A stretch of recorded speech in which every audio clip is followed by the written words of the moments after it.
नमस्कार दोस्तों, यहाँ पे आपकी स्क्रीन के ऊपर जो डेटा आपको दिखाई दे रहा है वो मेरे एक व्यूअर है कुमार भारद्वाज, उन्होंने शेयर किया मेरे साथ। और उनकी क्वेरी क्या है मैं आपको यहाँ पे बता देता हूँ। सबसे पहले उन्होंने यहाँ पे पार्टी का नाम दिया है। पार्टी का नाम यहाँ पे आपको दिखाई दे रहा है, रिपीट हो चुका है, मतलब रिपीटेड पार्टीज है।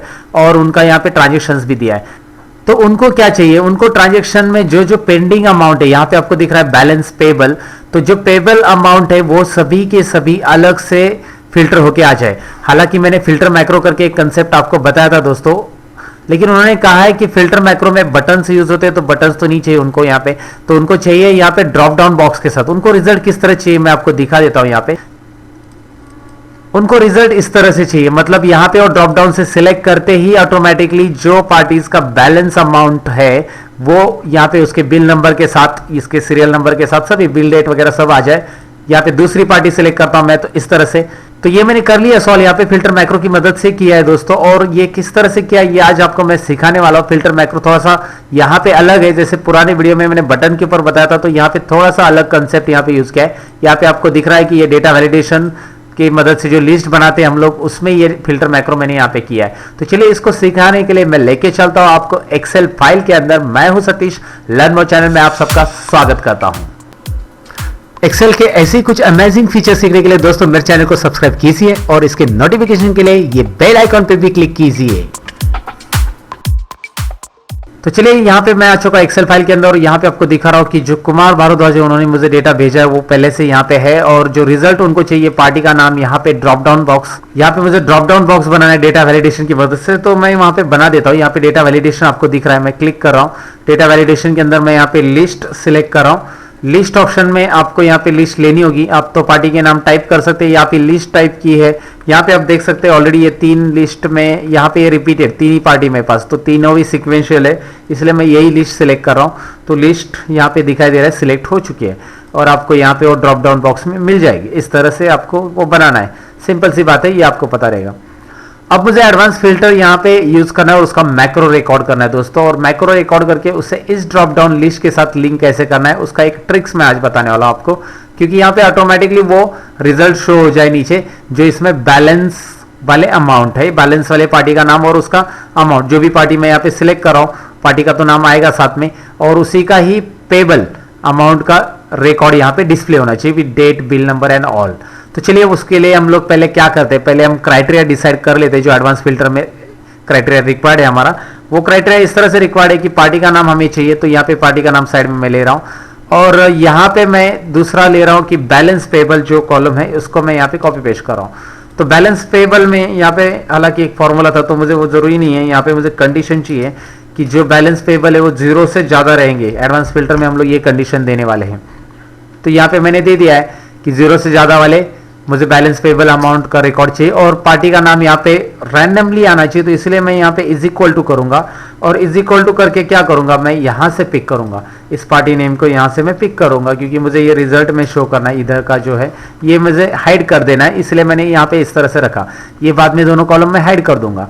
तो अभी आपको यहाँ पे ड्रॉप डाउन बॉक्स मिल चुका है। जैसे मैं यहाँ पे चेंज कर लेता हूँ तो आपको दिख रहा है कि वहाँ पे पार्टी का नाम यहाँ पे डायनेमिकली चेंज होते जाएगा। इस तरह से आपको ये क्लियर हो चुका है। अभी आगे बढ़ते हैं। अभी मैक्रो हम रिकॉर्ड करने वाले हैं, तो मैक्रो रिकॉर्ड करते समय स्टेप्स हमेशा याद रखनी। सबसे पहले हम लोग जाएंगे डेवलपर टैब में, यहाँ पे जाएंगे रिकॉर्ड मैक्रो। अगर आपके पास डेवलपर टैब आपने ऑन नहीं किया तो व्यू में से भी रिकॉर्ड मैक्रो आप कर सकते हैं। ओके ठीक है, मैक्रो रिकॉर्डिंग यहाँ पे चालू हो गया। मैक्रो 1 इसका नाम है, ठीक है, मैं यही नाम रखता हूँ, मुझे शॉर्टकट की वगैरह असाइन नहीं करनी फिलहाल। ओके करूंगा मैं यहाँ पे। उसके बाद मैं कॉलम सिलेक्ट करूंगा ए से लेकर जी तक, क्योंकि यहां से लेकर ये डेटा मुझे लेना है और इसमें मैं और भी डेटा ऐड करूंगा बाद में, तो भी वो ऑटोमेटिकली फिल्टर होकर यहाँ पे आ जाए। वो हो सकता है पॉसिबल हो जाएगा क्योंकि हमने ये पूरे कॉलम्स ले लिया अभी। उसके बाद मैं डेटा में क्लिक करूंगा और डेटा में यहाँ पे आपको क्लिक करना होगा एडवांस फिल्टर के ऑप्शंस पे, ठीक है, क्लिक कर दिया मैंने यहाँ पे। इस डायलॉग बॉक्स में क्या करना होगा जरा ध्यान से देखिए, कॉपी टू अनदर लोकेशन पे क्लिक करेंगे। फिलहाल मैंने लिस्ट रेंज तो ले लिया ए से जी कॉलम। क्राइटेरिया रेंज जो है वो हमारा ये है, ऑलरेडी मैंने पुराना मैक्रो अप्लाई कर दिया था, यहाँ पे पुराना जो फिल्टर अप्लाई कर दिया था, इसकी वजह से यहाँ पे है वो क्राइटेरिया रेंज। तो क्राइटेरिया रेंज में डिलीट करके दोबारा सिलेक्ट करो। ये दोनों कॉलम्स के क्राइटेरिया रेंज मुझे यहाँ पे देनी है, उसके अंदर क्राइटेरिया मैंने ऑलरेडी लिखा है और ये क्राइटेरिया तो डायनेमिकली चेंज होते जाने वाला है। तो आपको यहाँ पे समझ में आएगा क्राइटेरिया रेंज क्या लिया है मैंने। क्राइटेरिया तो ले लिया, उसके बाद यहाँ पे यहाँ पे हमें कॉपी टू जो रेंज है वो ये सिलेक्ट करना है। इसके नीचे आंसर मुझे चाहिए, यहाँ से आंसर मैं यहाँ पे डिस्प्ले करूँगा। तो चलिए अभी यहाँ पे मैं इसे रेंज के अकॉर्डिंग देखता हूँ रिजल्ट आता है कि नहीं आता है। ओके कर देता हूँ, रिजल्ट आ चुका है। RRR LTD मतलब RR लिमिटेड जो पार्टी है उसका रिजल्ट यहाँ पे आपको पूरा क्लियरली दिखाई दे रहा है। तो मैं अभी इसे मैक्रो में स्टॉप कर दूंगा रिकॉर्डिंग। तो स्टॉप करने के लिए हमें जाना होगा डेवलपर टैब में और यहाँ पे स्टॉप रिकॉर्डिंग ऑप्शन हमारे पास है। तो रिकॉर्डिंग तो स्टॉप हो गया, अब मैक्रो रिकॉर्ड हो गया। मैक्रो में चले जाते हैं हम लोग। उसके लिए अल्ट F11 प्रेस करना है मैक्रो एडिटिंग के लिए। अल्ट F11 करके भी कर सकते हैं। अगर आपको यहाँ से करना है तो मैक्रोज ऑप्शन में ये मैक्रो सिलेक्ट करके आप एडिट कर सकते हैं। अगर आपको शॉर्टकट की नहीं पता है तो आप यहाँ से आप इस तरह से कर सकते हैं, ये मैक्रोज ऑन करके। तो एडिट बटन पे मैं यहाँ पे क्लिक कर देता हूँ। तो चलिए मैंने एडिट बटन पे क्लिक कर दिया और यहाँ पे मुझे क्या दिखाई दे रहा है, मैक्रो तो मिल गया है मुझे। तो लेकिन यहाँ पे जो एक्स्ट्रा जूमिंग ये आ रहा है, एक्टिव विंडो स्क्रॉल डाउन वगैरह, ये हटा देता हूँ, मुझे इसकी जरूरत नहीं है फिलहाल।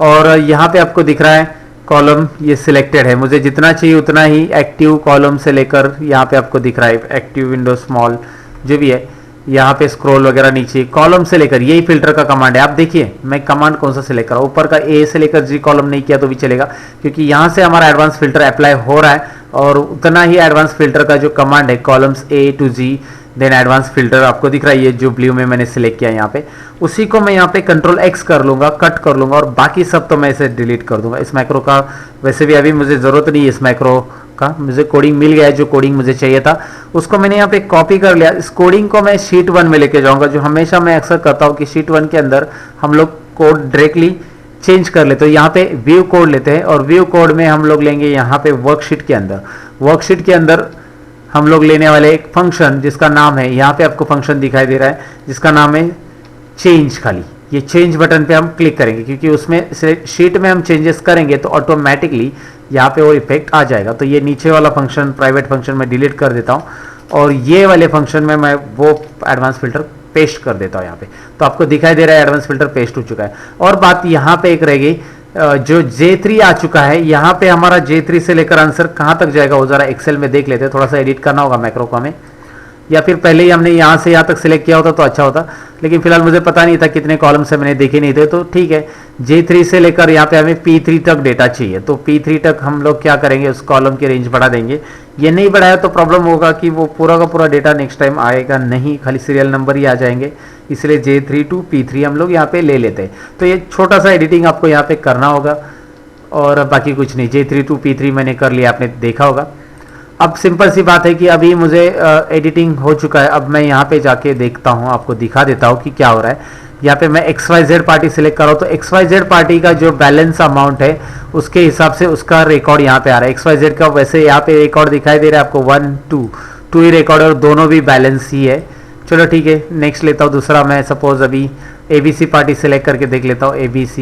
ABC के 2 रिकॉर्ड है, 1 और 11, और RAR का वो भी 2 रिकॉर्ड है जिसका बैलेंस अमाउंट है। सपोज मैं यहाँ पे आपको दिख रहा है ये फुल पेड है, इसको मैं कम पेमेंट कर देता हूँ तो यहाँ पे आपको दिख रहा है वो भी चेंज हो रहा है। तो जैसे यहाँ पे आप कोई भी पार्टी का चेंज कर लेते हो अमाउंट वगैरह, तो ऑटोमेटिकली जो पार्टी सिलेक्टेड है उसका अगर अमाउंट आप चेंज कर लेते हो तो यहाँ पे वो बैलेंस में चला जाता है। तो आपको दिखाई दे रहा है वो बैलेंस है, तो यहाँ पे रिकॉर्ड ऑटोमेटिक अपडेट हो जाता है। क्योंकि वर्कशीट चेंज फंक्शन काफी यूजफुल है दोस्तों। यहाँ पे आप देख सकते हैं, सपोज मैंने अभी ये पार्टी ABC सिलेक्ट कर लिया तो ABC में इतने रिकॉर्ड, यहाँ पे आपको 3 रिकॉर्ड दिख रहे हैं। मैं रिकॉर्ड बढ़ा देता हूँ, यहाँ पे ये रिकॉर्ड मैं स्क्रॉल कर देता हूँ तो आपको रिकॉर्ड दिख रहे हैं यहाँ पे ऐड हो चुके हैं। तो जैसे मैं यहाँ पे कहीं पे भी चेंज कर लेता हूँ, जैसे ये ABC पार्टी सिलेक्टेड और ये फर्स्ट ABC का है, यहाँ पे जो अमाउंट है वो मैं डाल देता हूँ। यहाँ पे अभी जितना अमाउंट है ये टोटल पेड हो चुका है तो यहाँ पे 0, तो ये रिकॉर्ड यहाँ से गायब हो चुका है, दिखाई दे रहा है 1 नंबर। और यहाँ पे अगर मैं ऐड कर देता हूँ तो ऑटोमेटिकली वो यहाँ पे ऐड हो जाता है। तो ये फिल्टर ऑटोमेटिक काम कर लेता है, एक ही बार आपने अप्लाई कर लिया है और यहाँ पे आप चेक करके देख सकते हैं किस तरह से वो काम कर रहा है। आप कितने भी रिकॉर्ड आगे जाकर ऐड कीजिए या फिर ऐड कीजिए, रिमूव कीजिए, जो भी है, रिकॉर्ड ऐड करने के बाद ऑटोमेटिकली यहाँ पे उसका रिजल्ट आपको दिखाई देगा।